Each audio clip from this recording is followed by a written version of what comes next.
अस्सलाम वालेकुम, सत श्री अकाल। मैं हरमीत सिंह और आप देख रहे हैं मेरा यूट्यूब चैनल। नाज़रीन, आज जुमेरात की सुबह, आपको सुबह खैर। गुज़श्ता 24 घंटों के दौरान बहुत कुछ हुआ है, बताएंगे इसी व्लॉग में। सबसे पहले बात करेंगे गजा में पे दर पे धमाके, दर्जनों इसराइली हलाक। गाजिब इसराइल का फिर से अस्पताल पर हमला। आयरलैंड के फैसले ने तूफान बर्पा कर दिया है। आप सबका बहुत शुक्रिया जिस तरीके से आप हमें सपोर्ट करते हैं और हमें हर प्लेटफॉर्म पर हमारे लिए दुआएं भी करते हैं। और कल हमने प्रोटेस्ट किया इस्लामाबाद प्रेस क्लब के सामने, जिसमें मुख्तलिफ साफ़ी तंजीमों ने उसमें शिरकत की और हमारे साथ इज़हार यकजहती की। हमने ये भी देखा कि दुनिया के बड़े बड़े अखबारात में हमारे बारे में स्टोरी भी छपी है। ICJ ने भी स्टोरी छापी है, जबकि लाहौर बार जो है उन्होंने भी ट्वीट हमारे लिए मजम्मती करारदाद जो है वो जारी की है।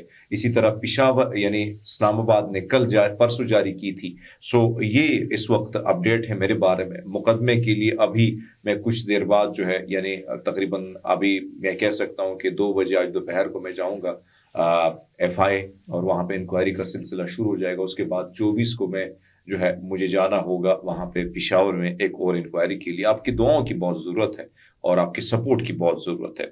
इसराइल की गजा में नस्ल कुशी की जंग के दौरान, जिसमें अब तक तकरीबन 45,000 से ज़ायद अफराद शहीद हो चुके हैं, फलस्तीनी मज़ाहमती ग्रुप तिल एबिब की हुकूमत के खिलाफ अपनी कार्रवाइयाँ जारी रखी। अल-क़स्साम ब्रिगेड ने जबालिया कैंप के वस्त में एक बारूदी सुरंग वाले घर को धमाके से उड़ा दिया, जहां इसराइली फौजी छुपे हुए थे, जिसके नतीजे में तमाम फौजी हलाक या जख्मी हो गए। ये वाक़या शुमाली गजा में पेश आया। शुमाली गजा के जबालिया कैंप के मगरब में इसराइली इन्फेंट्री फोर्स के साथ शदीद झड़पें जारी है। आपको मैंने कल सुबह भी एक खबर दी थी, इसी तरह खबर थी और आज भी ये खबर आई है, लेकिन कल तकरीबन 15 से ज्यादा हलाकतें हो चुकी थी।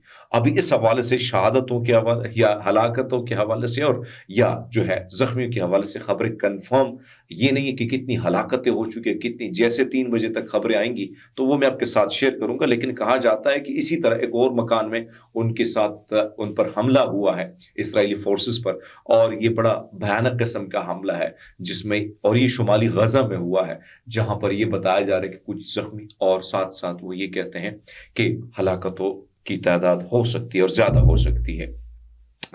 जबालिया कैंप के मगरब में इसराइली इन्फेंट्री फोर्स जो है उसके साथ शदीद झड़पें हुई हैं और कम से कम 3 फौजियों को करीब से हलाक कर दिया है। 3 फौजी यहां पे भी हलाक हुए हैं इसराइल के, ये कंफर्म है। और बाकियों की जैसे आदाद शुमार आएंगे वो मैं शायद 3 बजे के व्लॉग में आपको बताऊंगा आज के दिन, अगर मैं FIA से वापस लौट आया तो। जबालिया कैंप के वस्त में शवाज धमाका खिज डिवाइस के जरिए इसराइली फौजी गाड़ी को निशाना और तबाह कर दिया था। तूल करम कैंप मकबूजा मगरबी किनारे में इसराइली फौजी पोजीशनों को निशाना बनाया और फौजी बिल्डोजरों को धमाके से उड़ा दिया। अबू अरबेन साइट पर मौजूदा इसराइली फौजी कमांड एंड कंट्रोल हेडक्वार्टर पर मार्टर गोले डाले गए, जो नामनहाद नेटजारम मैवर पर वाक़ थे। जनूबी गजा के रिफा शहर के मशरक़ी इलाके अल-जन्निया में लाइसेंसिंग बिल्डिंग के करीब इसराइली फौजियों और फौजी गाड़ियों के एक इज्तिमा को भारी मार्टर गोलों से निशाना बनाया गया।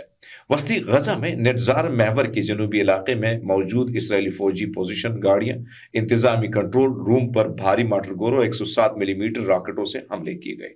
जनूबी गजा में रेफा क्रॉसिंग के करीब इसराइली फौजी पोजीशनों को 107 मिलीमीटर रॉकेटों से भी निशाना बनाया गया है। तो ये तमाम तर आदाद शुमार मैं आपको कहां से दे रहा हूं, मज़ामत की जानब से, जो उनकी कार्रवाइयां हैं वो कम होने के बजाय तेजी से फैल रही हैं और वो बड़े डट के मुकाबला कर रहे हैं। और इस हवाले से जो चीजें हैं वो हम कोट अनकोट मुख्तलिफ जराए से, मुख्तलिफ अखबारातों को तस्दीक करके आपके सामने ये खबर देने की कोशिश करते हैं। इसराइली काबिज फौजी ने शुमाली गजा में कमाल उद्वान अस्पताल के करीब शदीद तोपखाने से गोलाबारी की, जिसके नतीजे में अस्पताल के इंतहाई निगहदाश्त यूनिट ICU में आग लग गई। अस्पताल के डायरेक्टर डॉक्टर हसाम अबू सफिया ने कहा कि हमें इस वक्त सदमा हुआ। फौजी गाड़ियां बिल्डोजर अस्पताल के अहाते में दाखिल हुई, जिससे आस पास के घरों पर खौफनाक हमले किए गए। उन्होंने बताया कि अस्पताल को अचानक और बेदर्दी से हर किस्म के हथियारों से निशाना बनाया गया और ख़ास तौर पर इंतहाई निगहदाश्त यूनिट पर दानिस्ता और वाज़ेह हमला किया गया। डॉक्टर अबू सफिया ने कहा कि हमने मौजज़ाना तौर पर वेंटिलेटर पर मौजूद मरीजों को आईसीयू से निकालने में कामयाबी हासिल की, इससे पहले कि वहां आग लग गई। उन्होंने ये भी बताया कि शुमाली गजा का वाहिद इंतहाई निगहदाश्त यूनिट था। सूरत हाल को इंतहाई तबाहकुन और अभी खतरनाक करार देते हुए उन्होंने कहा कि अस्पताल के अमले ने आग बुझाने की कोशिश की, मगर सिर्फ बुनियादी आलात के साथ, क्योंकि इसराइली हमलों की वजह से जो है पानी के टैंकों और सप्लाई नेटवर्क को नुकसान पहुंचने के बायस अस्पतालों को 8 दिन से पानी की किल्लत का सामना भी था। तो एक तरफ तो आपको पता है फस्तायत का बाजार उसी तरह गर्म है और वो क्या कर रहे हैं, अस्पतालों को टारगेट कर रहे हैं, मासूमों के घरों को टारगेट कर रहे हैं, आसपास की आबादी को टारगेट कर रहे हैं, लोगों पर जमीन तंग करने की कोशिश कर रहे हैं।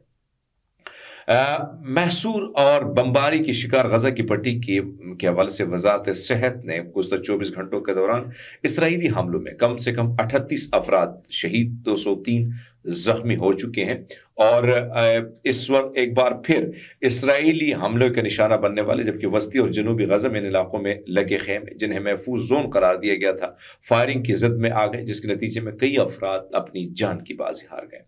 आयरलैंड के जनूबी अफ्रीके के बैनुल-अक़वामी अदालत ICJ ने यानी उनका जो मुकदमा है उनमें कुछ फैसले जिसमें इसराइल पर गजा में नस्ल कुशी का इल्ज़ाम लगाया गया, एक नई सिफारती तूफान को हवा दी गई जो कई मुबस्सिरीन के मुताबिक बरसों से बनता आ रहा था।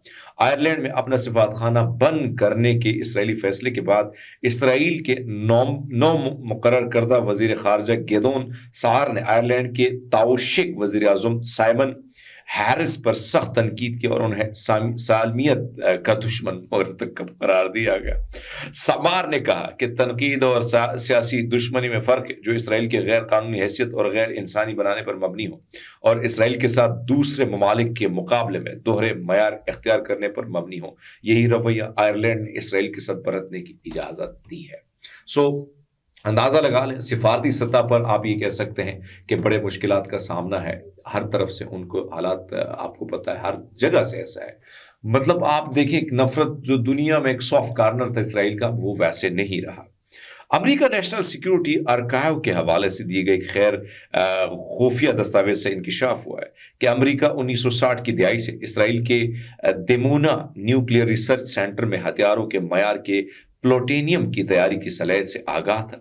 1985 में सहाफ़ी और माहिरीन तालीम के जरिए कायम करदा अमरीकी नेशनल सिक्योरिटी आर्काइव ने दस्तावेजात का एक नया मजमूआ जारी किया जो इसराइल के जौहरी प्रोग्राम पर रोशनी डालता है। इन दस्तावेजात में 1 दिसंबर 1960 की रिपोर्ट में शामिल है जो एटमी तवानाई कमीशन AEC की जानिब से तैयार की गई थी। आर्काइव के मुताबिक ये रिपोर्ट पहली और वाहिद मारूफ रिपोर्ट है जो वाज़ेह और गैर यानी इस पर आप ये कह सकते हैं कि मुबहम तौर पर यह बयान करते कि इसराइल दिमोनिया मंसूबे में एक प्लूटोनियम रीप्रोसेसिंग प्लांट शामिल होगा और इसे एक हथियार प्रोग्राम से मुंसलिक किया जाएगा। तो एक तरफ तो ये सिचुएशन आपके सामने है, हथियारों की सप्लाई हो या हथियार बनाने की हर किस्म की इजाजत अमेरिका तो देता है, लेकिन अगर ये काम कोई और मुल्क करे तो फिर कतई पाबंदी और इस किस्म की चीजें होती हैं। अब तक के लिए इतनी, बहुत सारा ख्याल रखिए, बहुत शुक्रिया।